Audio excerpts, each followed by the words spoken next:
Saudara, 9 remaja ditangkap polisi usai terlibat tawuran di kawasan Jakarta International Stadium atau JIS Tanjung Priuk, Jakarta Utara. Dalam peristiwa ini, 1 remaja tewas.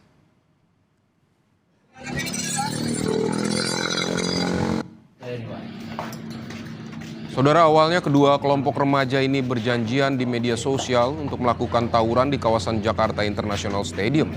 Mereka datang membawa senjata tajam. Akibat tawuran ini 1 orang tewas. Setelah mendapat laporan, polisi langsung memburu pelaku dan menangkap 9 orang dalam 24 jam setelah kejadian. 8 diantaranya masih berstatus pelajar.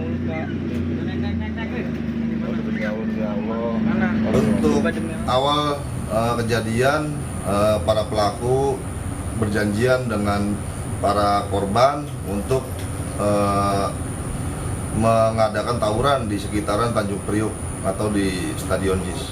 Pada saat kejadian, korban ini naik motor, 1 motor 3 orang, dan kemudian diuber-uber atau dikejar oleh para pelaku, kemudian dibacok atau disabet dengan 1 bilah senjata tajam.